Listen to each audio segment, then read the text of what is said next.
ساقی بڑے سرکار کے دور کے کزن کا بیٹا تھا۔ ایک رات ان کے گھر آگ لگ گئی۔ اس کے ماں باپ تو موقع پر ہی ہلاک ہو گئے، لیکن وہ بچ گیا۔ بہنام سومرو انہی دنوں گاؤں آیا ہوا تھا اور بچپن میں ساقی سے اس کی اچھی دوستی رہی تھی، اسی لیے اس کے ماں باپ کی تدفین کے بعد اسے اپنے ساتھ ہی لے گیا۔ تب سے وہ اس کے ساتھ ہی ہوتا تھا۔ سائیں سرکار کی خدمت سے فرصت نہیں ملتی، ویسے بھی اماں ابا کے بعد یہاں آنے کا دل بھی نہیں چاہتا۔ وہ سنجیدگی سے انہیں تسلی بخش جواب دیتا ایک بار پھر خاموش ہو چکا تھا۔ بڑے سرکار حقہ گڑ گڑاتے ان دونوں کو بغور دیکھ رہے تھے، جیسے کچھ کھو گئے ہوں، لیکن ان کے نارمل تاثرات دیکھ کر وہ خود بھی پرسکون ہو گئے تھے۔ اتنے میں ملازم کھانا لگ جانے کی اطلاع دینے آ گیا۔ کھانا بہت پرتکلف ماحول میں کھایا گیا تھا۔ اس دوران وہ بیچ میں ہلکی پھلکی گفتگو بھی کرتے رہے۔ پری ناز نے کھانا کھایا کم تھا اور پلیٹ میں چمچ گھمایا زیادہ تھا۔ اس کی غائب دماغی ایک انسان نے شدت سے محسوس کی تھی، جو مسلسل اس پہ نظریں جمائے ہوئے تھا۔ کھانے کے بعد قہوے کا دور چلا۔ سونف اور الائچی والا قہوہ وہ رات کو ضرور پیتے تھے۔ بہنام، مجھے تم سے ایک ضروری بات کرنی ہے۔ بڑے سرکار نے سنجیدگی سے بات کا آغاز کیا۔ بہنام جو صوفے پر ریلیکس سا ٹانگ پر ٹانگ رکھے بیٹھا تھا، ان کی بات سنتا ایک دم چوکنا ہو کر بیٹھ گیا۔ بڑے سرکار، کہیے، میں سن رہا ہوں، وہ بھی سنجیدگی سے گویا ہوا۔ تمہارے باپ اور میرے بھائی کا جس وقت انتقال ہوا تم بہت چھوٹے تھے۔ کچھ باتوں کا تو تمہیں علم ہی نہیں ہے۔ تمہارا باپ نشے اور جوئے کی لت میں پڑ گیا تھا۔ مجھے وہ اپنے حصے کی جائیداد آہستہ آہستہ بیچ کر پیسہ لیتا رہا۔ میں نے اسے کتنا سمجھایا، لیکن وہ سنتا ہی کہاں تھا۔ دراصل ابا جی کے لاڈ پیار کی وجہ سے بگڑ گیا تھا۔ تمہاری ماں کو بھی اس کی ان حرکتوں کا علم نہیں تھا۔ میں نے ان سے چھپا کر رکھا تھا تاکہ وہ دکھ اور تکلیف سے دوچار نہ ہو۔ وہ جس دن نشہ کر کے آتا میں اسے اپنے پاس ہی روک لیتا، بھاوچ کے پاس جانے ہی نہیں دیتا کہ کہیں نشے کی حالت میں وہ اسے مارے پیٹے نہ۔ اس دن بھی وہ جوئے میں اپنی ساری رقم ہار گیا تھا۔ وہ نشے کی حالت میں تھا جب میرا بندہ اسے چھوڑنے آیا۔ میں اسے کمرے میں چھوڑ کر گیا اور وہ میرے پیچھے چپکے سے گاڑی لے کر باہر نکل گیا۔ پھر وہ حادثہ ہوا اور تمہارا باپ اور میرا بھائی ہمیشہ کے لیے ہم سے جدا ہو گیا۔ اگر مجھے علم ہوتا کہ وہ ہم سب سے ہمیشہ کے لیے جدا ہو جائے گا تو کبھی اسے یوں تنہا نہ چھوڑتا۔ وہ بولتے ہوئے آبدیدہ ہو گئے اور آنکھوں میں لائے زبردستی کے آنسو صاف کرنے لگے۔ ان کی باتیں سنتے بہنام کے اندر شدید اشتعال کی لہر اٹھی۔ اس نے شدت سے اپنے جبڑے بھیجے۔ اس کی سرخ رنگت اور لہو رنگ آنکھیں دیکھ کر کوئی بھی بتا سکتا تھا کہ وہ شدید اشتعال میں ہے۔ ساقی نے گھبرا کر اسے دیکھنے کے بعد بڑے سرکار اور احتشام کو دیکھا، لیکن شکر تھا کہ وہ دونوں ہی اس کی جانب متوجہ نہیں تھے۔ بابا سرکار، آپ بھی کیا باتیں لے کر بیٹھ گئے؟ چچا سرکار نے اپنی جس خواہش کا ذکر آپ سے کیا تھا، آپ بہنام کو وہ بتائے نا۔ بر وقت وہ انہیں ٹاپک چینج کرنے کا اشارہ کرتے بولا۔ اس دوران ساقی بہرام نے اس کے ہاتھ پر اپنے ہاتھ کا دباؤ ڈالا تھا تاکہ وہ پرسکون رہے۔ اگر وہ ابھی بپھر جاتا تو ان کا سارا کام خراب ہو سکتا تھا۔ بالکل، میں یہی بات کرنے والا تھا۔ بھائی بہنام، تمہارے باپ کی شدید خواہش تھی کہ پری ناز اس کی بہو بنے۔ جب وہ پیدا ہوئی تبھی سمام سومرو نے اسے اپنی گود میں اٹھا کر کہا تھا کہ آج سے بہنام کی منگ ہے۔ میں تو بس تمہارے اپنے پیروں پر کھڑا ہونے کا انتظار کر رہا تھا۔ ماشاءاللہ سے تم نے اپنا ایک مقام بنا لیا ہے۔ اب شادی کر کے گھر بساؤ اور اپنی نسل آگے بڑھاؤ بیٹا۔ وہ باروب انداز میں اپنی داڑھی پر ہاتھ پھیرتے ہوئے بشاش لہجے میں بولے، لیکن انداز میں تحکم بھی تھا۔ آپ فکر نہ کریں، میں بہت جلد شادی کرنے والا ہوں اور انشاءاللہ اپنی نسل بھی آگے بڑھاؤں گا۔ میری اولاد میری شفقت بھری چھاؤں میں پروان چڑھے گی۔ وہ خود کو سنبھال چکا تھا، تبھی پرسکون سا مسکرا کر گویا ہوا۔ احتشام جو بغور اسے ہی دیکھ رہا تھا، اسے بہنام کی مسکراہٹ پراسرار سی لگی۔ اچھی بات ہے، نیک کام میں دیر نہیں کرنی چاہیے۔ تو پھر کب لا رہے ہو بھاوت سرکار کو؟ وہ تو گویا ہتھیلی پر سرسوں جما رہے تھے۔ بڑے سرکار، بابا کے بعد وہ گاؤں تو کیا اس حویلی میں بھی قدم نہیں رکھنا چاہتی۔ ان کا کہنا ہے کہ یہاں کے چپے چپے پر ان کے شوہر کی یاد کے سائے انہیں گھیرے رہتے ہیں۔ وہ یہاں نہیں آنا چاہتی۔ لیکن آپ بے فکر رہیں، میں انہیں منا لوں گا۔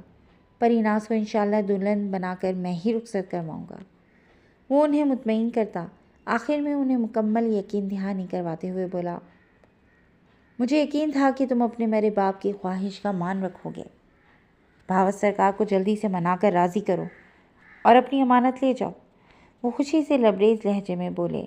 خوشی ان کے چہرے سے چھلک رہی تھی۔ آخر کو جو وہ چاہتے تھے سب کچھ اسی کے مطابق تو ہو رہا تھا۔ ان کی جانب دیکھتے بہنام نے سنجیدگی سے اس بات میں سر ہلایا۔ چلو رات بہت ہو گئی ہے، اب اٹھو اور جا کے آرام کرو۔ تمہاری بڑی سرکار نے کل ہی تمہارا کمرہ تیار کروا دیا تھا، باقی باتیں صبح کریں گے۔ ان کی بات مکمل ہو چکی تھی، تبھی وہ محفل برخاست کرتے اٹھ کھڑے ہوئے۔ وہ گہری نیند سو رہا تھا جب عجیب سے احساس کے تحت اس کی آنکھ کھلی۔ نیم اندھیرے کمرے میں اسے خنجر چمکتا نظر آیا۔ اس سے پہلے کہ وہ کوئی حرکت کرتا، پلک جھپکتے وہ خنجر اس کی گردن پر رکھ دیا گیا۔ جی تو چاہ رہا ہے میں یہ خنجر تمہارے سینے میں اتار دوں، جو میرے معاملے میں ہمیشہ ہی سخت ہو جاتا ہے، بالکل پتھر جیسا۔ اس خنجر کی تیز دھار نوک سے میں اس پتھر دل کے کئی ٹکڑے کرنا چاہتی ہوں، لیکن خوش نصیب ہو تم، جو میرا دل تمہارے معاملے میں نرم پڑ جاتا ہے اور تم آسانی سے بچ نکلتے ہو۔ وہ خنجر کی نوک کو اس کے دل کے مقام پر رکھتی ہوئی سرگوشی نما آوازیں بول نہیں رہی تھی بلکہ غرا رہی تھی۔ میں لیٹا ہوں تمہارے سامنے، قسم سے کوئی مزاحمت نہیں کروں گا۔ اپنی حسرت آج پوری کر لو، کیا پتہ کل تمہیں یہ سنہری موقع پھر ملے نہ ملے۔ وہ دونوں ہاتھ سر کے نیچے رکھے، آنکھوں میں چاہت کی خماری لیے اس کے حسین سراپے کو نگاہوں میں بسائے بظاہر سنجیدگی سے بولا۔ اس کی بات سنتی پری ناز نے غصے میں اپنے ہاتھ سے خنجر کو دور اچھال دیا، جو دبیز قالین پر بغیر آواز کے جا گرا۔ کاش میں یہ کر سکتی، لیکن تمہیں بھی میری بے بسی کا علم ہے، تبھی اتنا تڑپاتے ہو مجھے۔ اس دفعہ 2 ماہ بعد چکر لگایا ہے، مجھے تو لگتا ہے میں تمہاری شکل بھولتی جا رہی ہوں۔ اب کے لہجے میں پہلی جیسی تندہی نہیں تھی، بلکہ ایک دکھ کی آمیزش شامل تھی، جسے محسوس کرتے وہ تڑپ کر اٹھ بیٹھا۔ اب تو مجھے جذبات کی مار مارو گی۔ وہ اس کا چہرہ دونوں ہاتھوں میں تھامے شکوہ کرنا ہوا۔ پری ناز نے اسے گھور کر دیکھا اور نظریں پھیر لیں۔ کب سے یہ آنکھیں بنجر تھیں، آج تمہارے دیدار نے اس بنجر بیابان صحرا کو سیراب کر کے گلستان بنا دیا ہے۔ محبوب ناراض ہو تو محب کے دل پر کیا گزرتی ہے تم سوچ بھی نہیں سکتی۔ مجھے اپنی بے رخی کی مار مت مارو۔ جب ان آنکھوں میں اپنے لیے اجنبیت دیکھتا ہوں تو جی چاہتا ہے یا تو تمہارا غصہ تھم جائے یا میری سانسیں۔ گمبھیر سرگوشانہ لہجے میں بولے گئے یہ الفاظ نہیں تھے، پری ناز کی زندگی کی حیات تھے، لیکن آخری جملے پر اس نے دہل کر اپنے محبوب کو دیکھا۔ وہاں محبت کے انوکھے رنگ رقم تھے۔ ان نظروں میں اتنی چمک تھی کہ وہ ان نظروں کی تاب نہ لا کر پلکوں کی گھنی جھالر گرا گئی۔ بس لفاظی ہی آتی ہے تمہیں، وہ اس کے دونوں ہاتھ جھٹکتی نہ روٹھے لہجے میں بولی۔ اور تمہیں میرے دل پر ستم ڈھانا، وہ برجستہ کہہ گیا تھا۔ پری ناز نے غصے سے اس کے سینے پر ایک مکہ مارا۔ کچھ دیر پہلے جو اس نے سانسیں تھمنے کی بات کی تھی، یہ اس کا بدلہ تھا۔ کیا کرتی ہو یار، جب ملتی ہو مارتی ہو یا مار کی بات کرتی ہو، کبھی پیار کی بات بھی کر لیا کرو۔ وہ اس کی کلائی پکڑ کر جھٹکا دے کر بولا تو وہ کٹی ڈال کی طرح اس کے ساتھ آ لگی۔ لمحوں کی تمنا نہ کچھ پل کی بات کرتا ہے، یہ دل تیری آرزو ہر سانس کے ساتھ کرتا ہے۔ وہ اس کی جانب جھکا اور دل فریب انداز میں بولتا اس کی روح کو کپ کپانے پر مجبور کر گیا تھا۔ وہ اس کے سینے پر اپنے دونوں ہاتھ رکھے فاصلہ بنائے ہوئے تھی، لیکن اپنی کمر پر اس کے لمس کی حدت اسے محسوس ہو رہی تھی۔ پلیز مجھے چھوڑ دو، وہ منا کر بولی۔ اسے بھیگی بلی بنا دیکھ اس کے چہرے پر گہری مسکراہٹ نے جھلک دکھائی، لیکن وہ کمال مہارت سے اسے چھپا گیا۔ اگر جو وہ یہ مسکراہٹ دیکھ لیتی تو اسے بلی سے شیرنی بننے میں لمحہ لگتا۔ اس نے بغور اس کے چہرے کو دیکھا، جہاں شرم و حیا کے سبھی رنگ موجود تھے۔ وہ ان رنگوں میں کھونا چاہتا تھا، رنگ دینا چاہتا تھا ان رنگوں سے اسے بھی اور خود کو بھی، لیکن وہ ابھی اس کا حق نہیں رکھتا تھا، اس لیے نرمی سے اسے آزاد کر کے وہ سیدھا ہو کر بیٹھ گیا۔ اتنی رات کو یوں خطرہ مول کر تمہیں مجھ سے ملنے نہیں آنا چاہیے تھا۔ وہ اپنے بالوں میں ہاتھ پھیرتا اب سنجیدگی سے بول رہا تھا۔